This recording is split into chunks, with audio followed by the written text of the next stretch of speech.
मिनश्शैतानिर्रजीम बिस्मिल्लाहिर्रहमानिर्रहीम अस्सलामु अलैकुम वरहमतुल्लाहि वबरकातुहू। आज का टॉपिक है झूठी उम्मीदें और बिना बुनियाद के जन्नत। सूरह बकरा आयत नंबर 80, 81, 82, 83 और 84 सॉरी, इसमें 5 आयतें कवर करेंगे क्योंकि इसके अंदर एक ही तफसीर है और तर्जुमा है बाकी 4 आयतों के अंदर। शुरू करते हैं।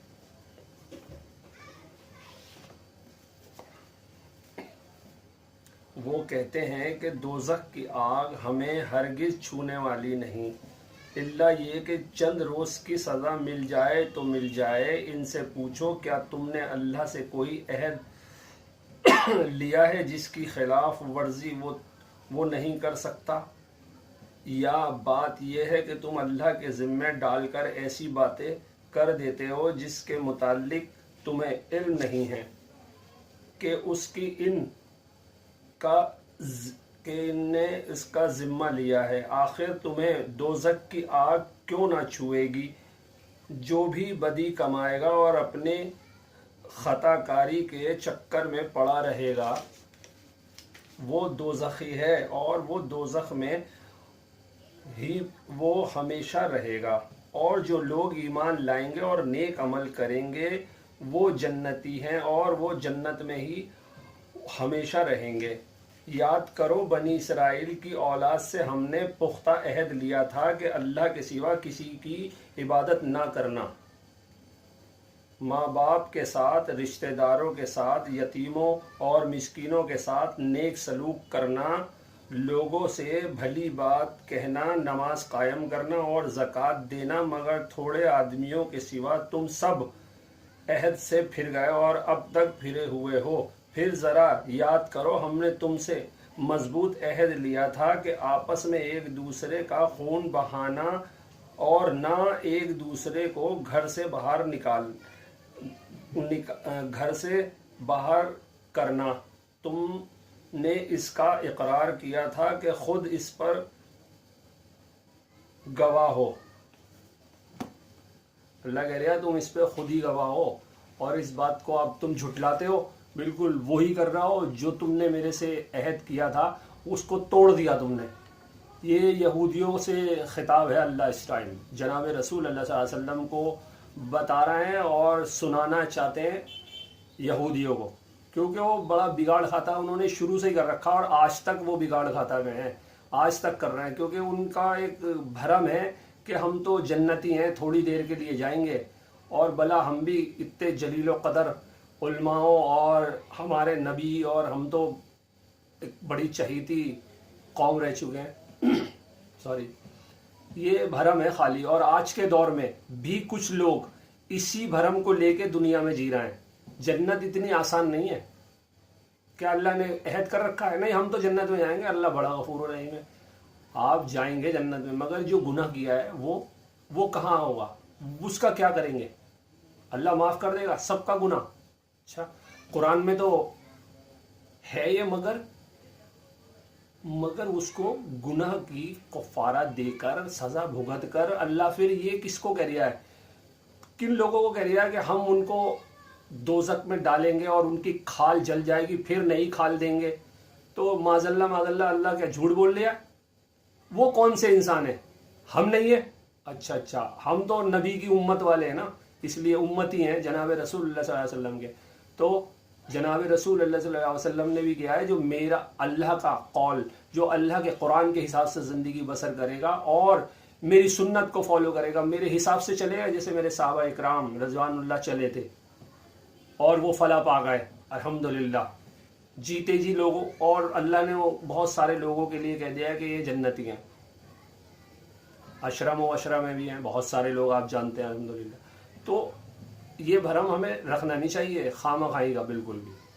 वीडियो को शेयर और लाइक और सब्सक्राइब ज़रूर करें, बेल आइकन को ऑन कर लें जिससे कि वीडियो की नोटिफिकेशन आपके यहाँ पहुँचती रहे, और वीडियो को शेयर ज़रूर करें।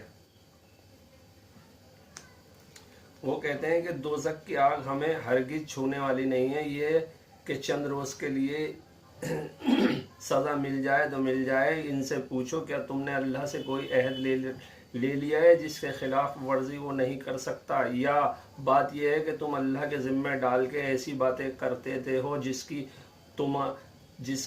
جن کے متعلق تمہیں علم نہیں ہے، اس نے ان کا ذمہ لے لیا ہے۔ یہ دوبارہ پڑھی ہے میں نے آیت، اس کی ترجمہ تفسیر۔ یہ یہودیوں کی عام غلط فہمی کا بیان ہے جس میں ان کے عامی اور عالم سب مبتلا تھے۔ وہ سمجھتے تھے کہ ہم خواہ کچھ کریں، بہرحال چونکہ ہم یہودی ہیں لہذا جہنم کی آگ ہم پر حرام ہے، اور بالفرض اگر ہم کو سزا دی بھی گئی تو بس چند روز کے لیے وہاں بھیجے جائیں گے اور پھر سیدھے جنت کی طرف پلٹا دیے جائیں گے۔ اللہ کہہ رہا ہے کہ پھر تم نے کیا میرے سے عہد لے رکھا ہے یا آپ کے بڑوں نے عہد لے رکھا ہے؟ آج کے معاشرے میں یہی سسٹم چل رہا ہے بالکل۔ قرآن کی نصیحت، اور اس کی بھی سن لیجیے اب آگے کی۔ اس آیت میں ان لوگوں کی سوچ کو بتایا گیا ہے جو یہ مان لیتے ہیں کہ انہیں آخرت مرنے کے بعد کی زندگی میں سزا بہت کم سمے کے لیے ملے گی یا شاید ملے گی ہی نہیں۔ وہ اپنے آپ کو بنا کسی صحیح ثبوت کے سرکشت سمجھتے ہیں، کوئی ثبوت نہیں ہے، اور پھر بھی وہ کہتے ہیں دلیل آج کے دور کے لوگ کہ ہاں جنتی ہیں۔ آسان شبدوں میں سمجھیں، کچھ لوگ دھرم یا پہچان کے بھروسے سے یہ سوچ لیتے ہیں کہ ہمیں زیادہ سزا نہیں ملے گی، ہم تو خود بخود بچ جائیں گے، اللہ ہمیں خاص طور پر معاف کر دے گا۔ لیکن یہ سوچ غلط بھروسہ اور فلیش اپ ہے، کیونکہ آخرت میں فیصلہ اچھے اور برے کرموں کے آدھار پر ہوگا۔ آج کے لیے سیکھ، بنا ثبوت اور بنا اچھے کرم کے صرف امید رکھنا صحیح نہیں ہے، ہمیں اپنے کرموں کو سدھارنا چاہیے۔ اللہ کی رحمت کی امید رکھیں، لیکن عمل اور ایکشن بھی صحیح رکھیں۔ صرف ہم جائیں گے سوچ لینا کافی نہیں ہے، باقی صحیح راستے پر چلنا ضروری ہے۔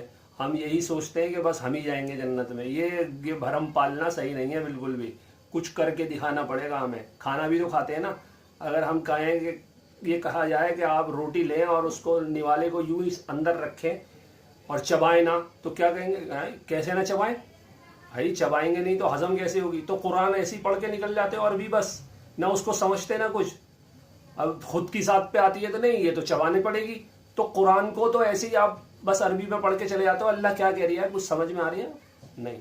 ترجمہ تفسیر جب تک نہیں پڑھیں گے، جب تک آپ کی سمجھ میں آئے گا نہیں قرآن۔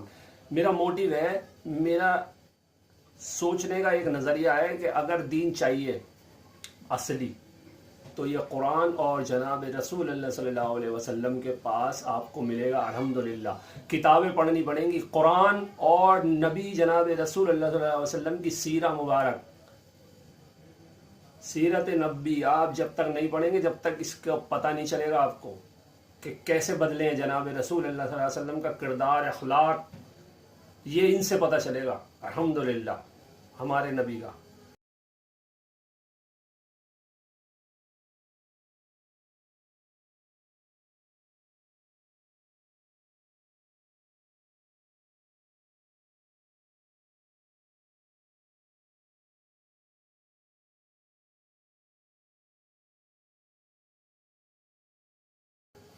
السلام علیکم ورحمۃ اللہ وبرکاتہ۔